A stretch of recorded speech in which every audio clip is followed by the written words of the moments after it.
With Doubtnut, get instant video solutions to all your maths, physics, chemistry, and biology doubts. Just click the image of the question, crop the question, and get instant video solution. Download Doubtnut app today.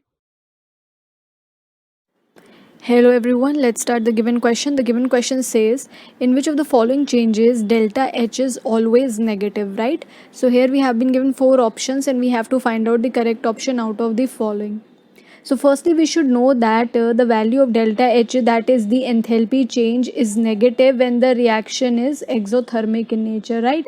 So exothermic reaction is that reaction in which heat is evolved. So for that reaction, your delta H value is negative and we have to find out of the possible ones which one will have delta H negative value. So firstly, we have enthalpy of solution, right? So enthalpy of solution, that is represented by delta HS. So this is what? This is the amount of heat absorbed or maybe evolved by a solution so that it is able to dissolve its solutes into the solvent at a constant pressure. So this means that enthalpy of solution can either be positive value or it could be negative value, right? So it could be either heat evolved or heat absorbed by a solution, right? But here we have to find out only that delta H value which is always negative. Now coming to enthalpy of hydrogenation. So what it is? Enthalpy of hydrogenation is nothing but the enthalpy change which is taking place where an unsaturated compound is being treated with catalytic hydrogen and it results in formation of a saturated product. So this is your enthalpy of hydrogenation, right? So this is nothing but the catalytic addition of hydrogen which is taking place to an unsaturated compound. Now we know that unsaturated compound is represented by this double bond, and when we are adding H2O to it, then it results in formation of a saturated compound. I'm representing it via single bond. This double bond is representing what? Unsaturation present in the compound, right?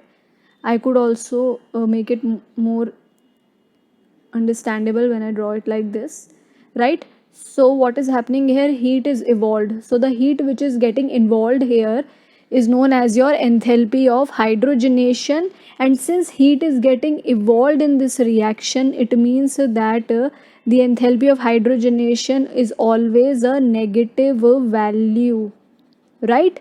So this is our correct option here, that is option number 2. Now moving on to option number 3, it is enthalpy of reaction.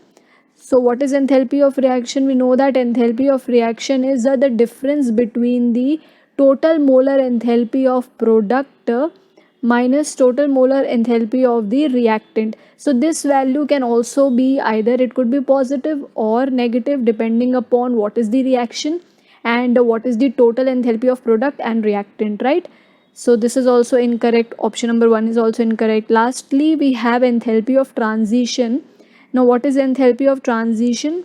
Enthalpy of transition is the enthalpy change which is taking place during transition, right? Any physical change, right? Whenever in a substance any physical transition is taking place, like when a substance solid state is changing to its liquid state, so this transition here involved is a physical transition taking place for a substance.